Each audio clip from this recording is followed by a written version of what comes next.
So I consider Lycastes one of the most beautiful and one of the most dangerous orchids.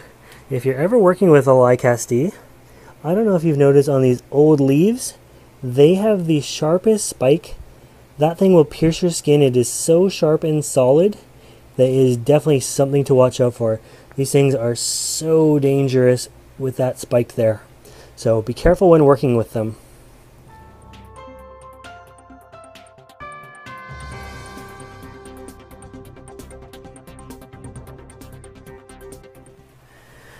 Hello YouTube, welcome back to my channel. In today's video we are going to be talking about Lycaste orchids. They are one of my favorite groups of orchids. I really like them. They have such an interesting growth cycle, just like the catasetums that we just looked at. This beautiful one is a first time bloomer for me. I picked this up last fall. Wonderful size. I love the size of the flower on this and the beautiful pinks and reds that it is. And I just want to talk about the different care and culture for these orchids. I'm going to back you up a little bit so you can see them a little bit better. Now this guy here is a semi-deciduous Lycaste. You can tell that in some ways by the size of the flowers. The other way you can tell is they will flower in any kind of sort of growth period. Sometimes they'll flower in full leaf. Other times they're going to flower with just the new growth coming up. You can see I have 3 new growth points here. Or other times they'll flower with just the bare bulbs themselves. So the semi-deciduous kind are a warmer growing kind, and there's 2 kinds. These are a warmer growing kind. They don't like it much below 65 Fahrenheit or 17, 18 Celsius. And they like it a little bit more, and actually cooler for an upper temperature. They don't like it much above 85 degrees Fahrenheit or 30 Celsius either. So they have sort of a warmer but smaller window of care and growth. Semi-dappled light, a little bit brighter than Phalaenopsis, but as you can tell from these leaves, these plants get huge when they're in leaf, and the leaves can burn very easily because they are very soft leaves. So let's leave this guy behind for a second and we'll rotate the table a little bit. This is my Skinner eye. He is not very big yet. You can see how big they are when you get them, and they're a few years away from blooming still.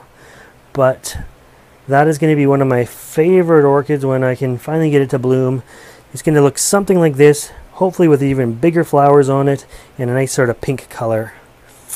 Now we're going to talk about the other kind of Lycaste, which is the completely deciduous kind. Now what you'll find with these guys is they're going to have very distinct growth cycles. And this is sort of a spring-summer growth cycle. This is a Lycaste aromaca, despite the question mark on the pot. They have pretty small flowers on them. They're probably that big around, nothing huge, a couple inches across, not like the one I first showed you. And they're usually a yellow in color. All of the deciduous kinds seem to be pretty much yellow. So it's just entering its growth cycle now. And this one here is another deciduous Lycaste. It's a little bit further along in its growth cycle, and you can see how big and beautiful the leaves are in the summertime. Just wonderful. They kind of remind me of palm fronds. They do take up lots of space, considering that is just like a 5-inch pot there. They take up lots of headroom on it, but they turn into beautiful orchids. And the one that is in flower over here is going to have very similar leaves to that. And as I say, these ones come fall, mid-fall, the leaves are all going to turn yellow, and by winter they are going to look like this. This would be a dormant Lycaste. This is what a deciduous dormant one looks like. And pretty much mine are all set on the same sort of schedule. They all go dormant at the same time, which is great. At that point I just put them up high in the greenhouse so they receive lots of light, and I basically forget about these guys because they are dormant. I forget about them and I don't even bother watering them until the buds appear. And on deciduous Lycastes, the buds appear usually before the leaves, and then the leaves kind of catch up afterwards. So this is actually a back bulb division, and it will hopefully take. I repotted this year, and I had these 3 bulbs were all connected at the back of a pot, so I thought I'll throw them in. I don't see any growth yet, I don't think, but it'll be coming. These things had like no roots either. It's just basically looks like 3 eggs in a pot, and they're just going to sit there. I expect them to take off probably in the next few months anyways. So for the winter time, the deciduous ones just like to be dry until you see a good amount of growth starting on them again. The semi-deciduous ones, which do drop their leaves, I always say semi-deciduous because they will eventually drop them.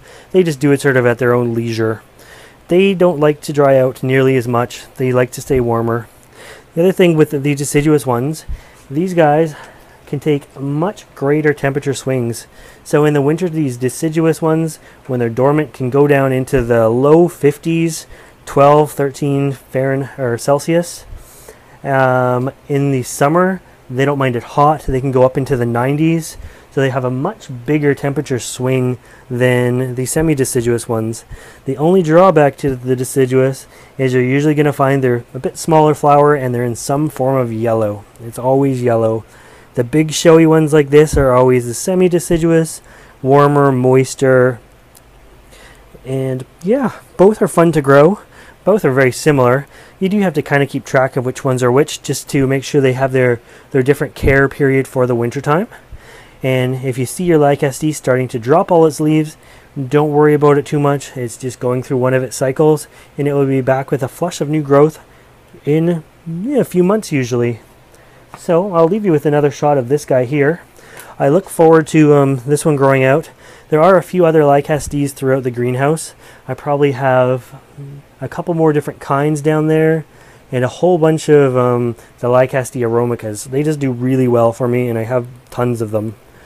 But anyway, this guy here is Lycaste Gladys Elgeri.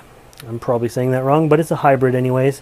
So it has the hybrid vigor, which is nice. And yeah.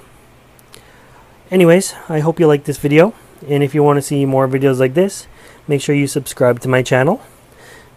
As always, thanks for watching. Another thing about this one is it kind of has a hint of roses to the smell. I love it. Anyways, bye guys.